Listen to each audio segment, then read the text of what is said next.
So I've been thinking about this topic for a while now, and I think it's an interesting one. I've seen people have this debate before. It's what's the future of the guitar amplifier?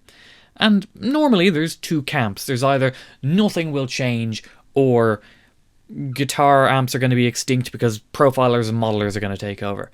But I don't really fall into either of those categories. I do think there's going to be a change. I think there's a change happening already in the market and in people's requirements. And I have a prediction. And to explain, I have to give you a brief overview of some guitar amp history. Don't worry, it is brief and broad because there actually haven't been all that many trends in guitar amplifiers. So with the invention of the electric guitar, you needed an amplifier to make it louder.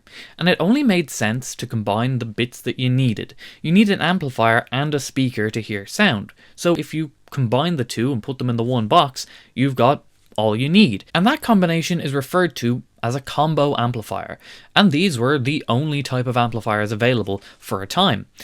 But as guitar grew more and more popular and it became at the forefront of music, people needed to be able to hear it better. And an amplifier with one speaker just wasn't doing the job. Remember, at the time, guitar amps weren't mic'd up through a PA, so the amplifier had to fill out the entire room. And as music got more popular, or guitar-based music got more popular, a small amplifier couldn't fill out an entire massive room. Just couldn't do it. So you needed more speakers, because more speakers move more air. So the combos got bigger. They started to have 2 speakers in them. There were even combos with 4 speakers in them, like my high-watt 50-watt combo. That's a very massive, heavy amp. And these types of amplifiers were just unrealistic, because speakers add a lot of weight to an amplifier. And when you add 4, plus the amp, it's just, you can't lift that on your own. That is a minimum 2-person lift. Add in a flight of stairs, it's never a fun task. So there was an idea had. Why not split them up? Have the amplifier in a separate container and the speakers in separate containers. And that's what Marshall did in 1965, creating the Marshall Stack. The stack became very popular among players who wanted to add more speakers on stage and push more air, but it was also popular among their roadies because they were actually possible to lift. The stack became synonymous with rock music, and at one point it was the expected visual to be seen on every stage, to the point that many bands started using fake amplifiers, fake stacks, to give the visual impression of having more amplification on stage than they actually did have. And the trend of amplifiers, at least in rock music, sort of stayed that way for 41 years, from 1965 all the way up till 2006. When this was released. This is the Orange Tiny Terror, and this changed everything for amplifiers. Up until this, amp heads were big and heavy, and this wasn't. You know, you can lift it with one finger. It's not the lightest, but one hand, you can lift it. You could even put it in a bag, strap it over your shoulder, and bring it to a gig. So the idea is there's 4 bands on the bill. You phone one of the other bands up. Can I borrow your 4x12? It's only 15 watts, it won't blow it. Yeah, sure. You turn up with your little tiny terror in your bag, maybe a tuner, a lead, a guitar, a gig bag. You know, you want to drink that night, so you get the tube, you don't drive.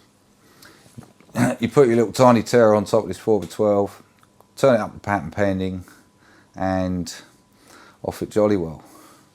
You know, the other guy's got a 100-watt amp on too, sounding like a chainsaw, and you get the tone of the night.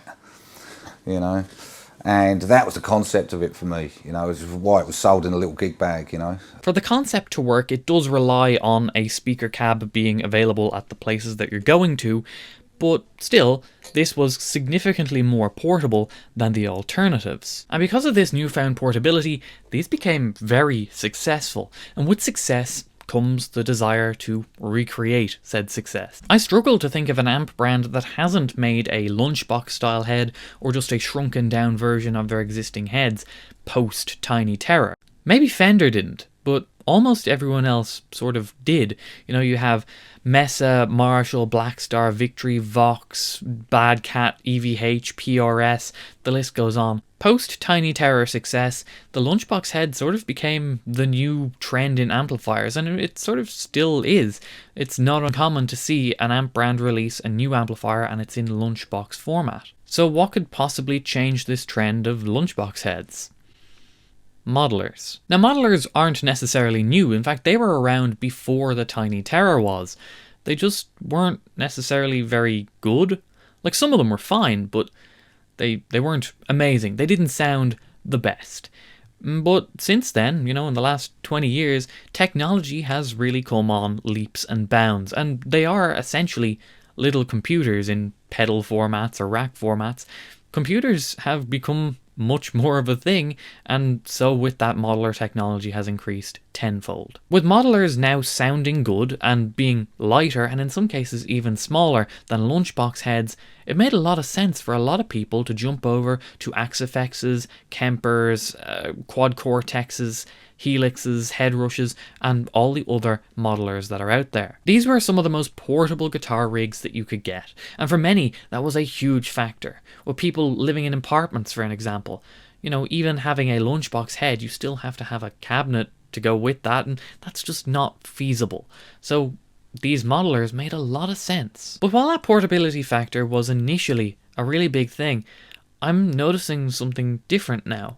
See, I'm part of a lot of different groups for all these different modelers, and I've noticed something recently, although it's been for a while now, that not a day goes by where someone isn't talking about an FRFR speaker. FRFR stands for Full Range Flat Response, and these are the types of speakers, they're very similar to PA speakers, that are used to amplify modelers. They're generally powered cabinets in monitor wedge type shapes, or even just traditional guitar cabinet style. Or even, just recently, Laney launched a 4x12 powered cab, which is actually heavier than a standard Marshall 412. And if I'm not seeing people using powered cabs or full range flat response speakers, I'm seeing them use traditional guitar cabs with just power amps, which is making me think, I'm seeing these rigs that they were initially very popular for their portability, and now they're becoming bigger and in some cases even heavier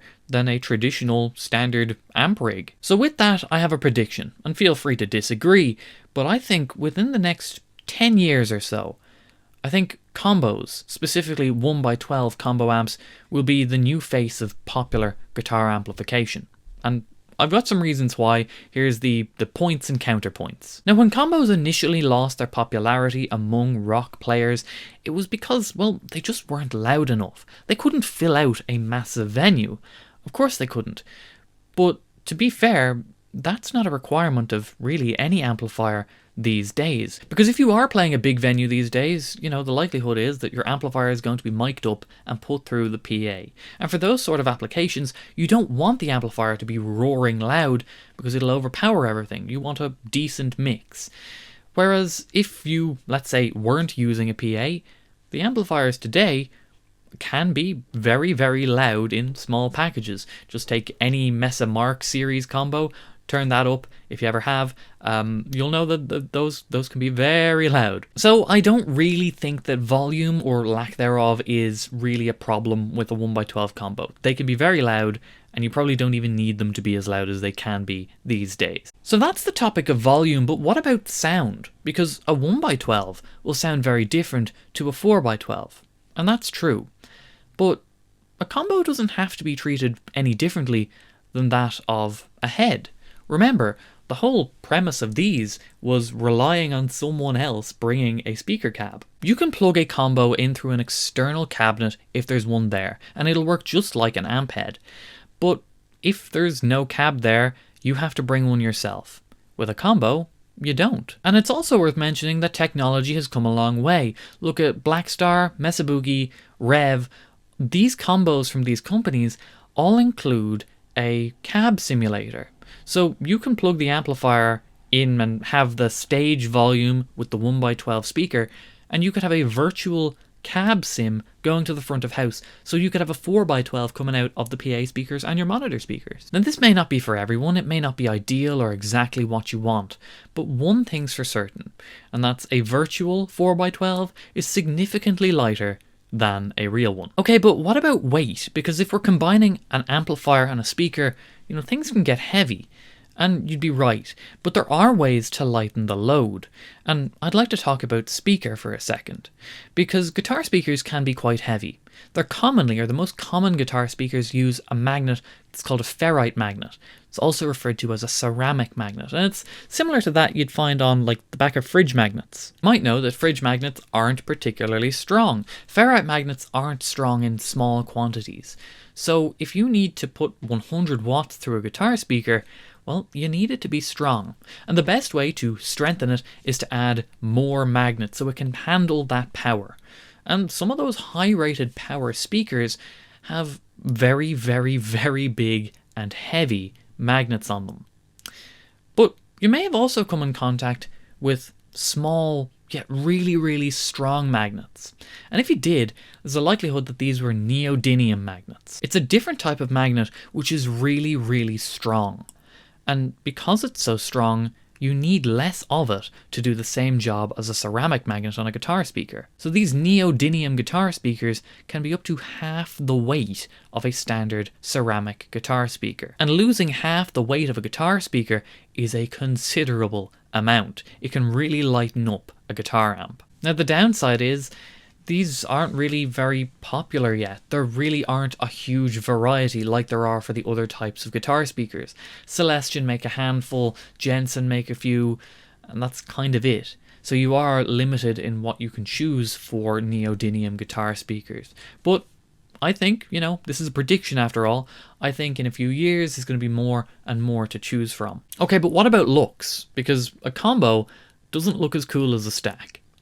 And you'd be absolutely right. There's no denying that. Stacks look cool. If they're bigger than you, I mean, come on, who doesn't want an amplifier or a wall of amplifiers at that that's bigger than them? I know I do, but I also know that I don't want to lift that because I like my spine currently. The thing is, as I've previously mentioned, there's plenty of bands that don't actually have real stacks on stage. You just can't tell. They're empty, or they're just the fronts, they're hollows, they're not real, but they look good. They're staging. So if that's a really big issue for you, you could just do something like that. There's pros and cons, and the look of a combo simply cannot compete with the look of a full stack. But in thinking about this, there's not all that many acts that I've seen touring bring full stacks anymore because it's expensive, transporting all of that. Whereas you could transport a combo. So there's pros and cons. Your back would probably prefer the combo. But visually, I have to admit, the stack looks the best. So with all that said, that's my prediction. I think that combos are going to become more popular than they are. I think, at the moment, head and cab still reign supreme, but I wouldn't be against combos coming back. I know my back would thank me for it, and yeah, I'm not against that at all. Anyway, feel free to disagree. Let me know what you think about the future. Is it going to be modelers? Some people do believe that that's going to take over everything, or profilers. But yeah, drop it in the comments. Like the video if you liked it. Subscribe if you want to. And I'll see you next time. Bye-bye!